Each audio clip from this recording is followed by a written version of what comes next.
Welcome back, everybody. Thanks for tuning in again. Today I decided, I know I said I wasn't going to do it in the last video, but I went to talk to another guy at a different shop. They have a dyno in there. Not the place I wanted to get into originally, but that one is still a super long wait. So I said, screw that. But these guys are pretty reputable as well. And I brought the car in and I said, hey, look, most of the things I see online is not matching up with my car. Can you take a look? And they decided, okay, come bright and early tomorrow morning and we'll squeeze at least one run in and you can let us look at it, see if it's good, see if it's bad. If you missed the last video, we dynoed the car. The guy was kind of iffy, to say the least.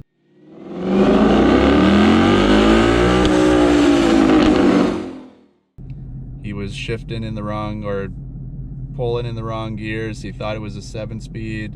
He kept going on and on about the 15 to 17 models, which I know they look similar, but it's not the same car at all.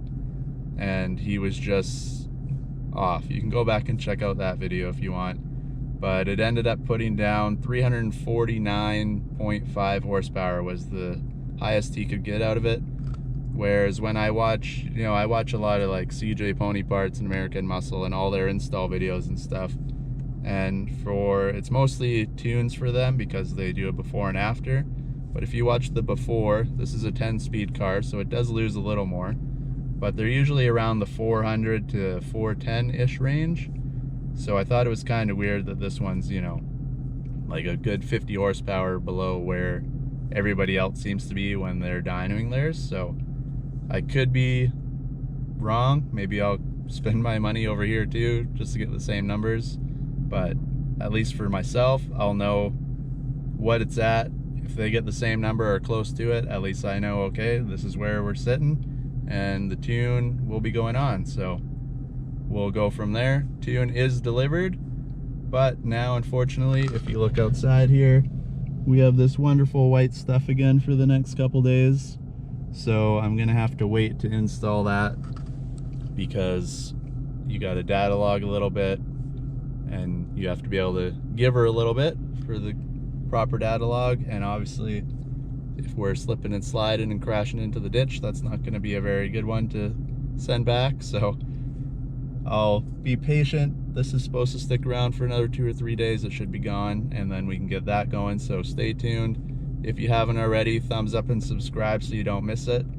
It's just the next power adder going onto the car. So far all we have is a Catback exhaust on here. Other than that, it's a stock car. So these numbers hopefully work out better than the last guy. And just drop a comment below. What do you think it's going to make before we get there? One thing I forgot to mention in the last video, along with this one, now that I remembered finally, is fuel. We do have 94 in the tank. Up here is 94. It's kind of like 93 down south, but it is 94.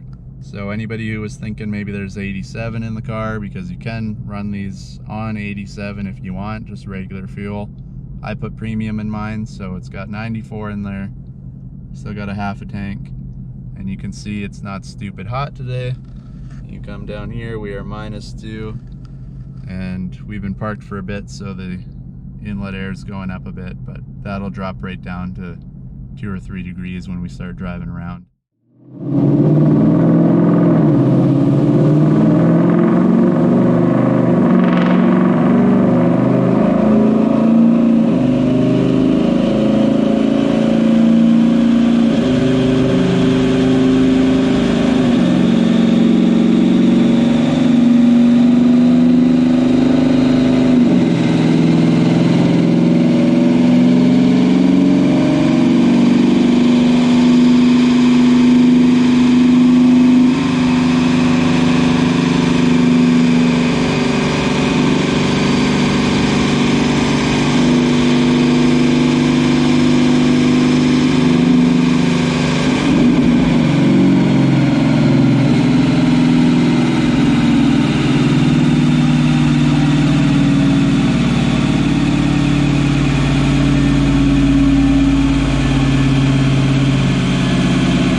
Okay, so before we get into the numbers, I'm just going to put two clips up here. This is the before, the last guy that was dynoing it, and the guy from yesterday morning.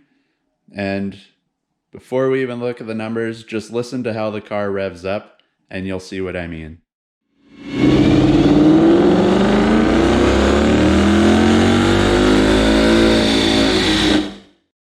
Now this is the second clip. Just listen to the difference in RPM.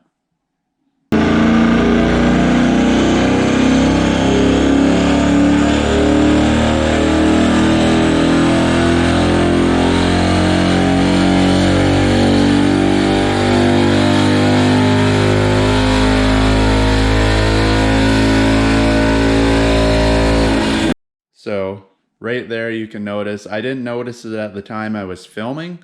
It's just, you know, you're in there, you're listening to everything. I'm kind of messing around with the GoPro, filming everything for YouTube, and I wasn't really paying attention. But you can hear in the video, the first guy got nowhere near where it should have been for the RPM. These cars rev up almost to 8 grand. So you can hear clearly in that clip that there was nothing going on right in that place. So future note to self, don't end up going back there for anything. Also, they, like I said, we're talking about a bunch of people like, oh, we did their Mustangs and where they dynoed at. And I kind of feel sorry for those guys, because when you see the numbers from the new place, you will know what I'm talking about. And keep in mind, this one from yesterday was a Mustang dyno. So they do produce numbers that are a little lower right off the bat. Second thing was, the car was hitting the speed limiter before the test was done. So between that and the Mustang dyno's reading a bit lower, the numbers are right around where I thought they should be. We do have the Catback exhaust on the car, but you know, you might gain 5-ish, maybe a little more off of that.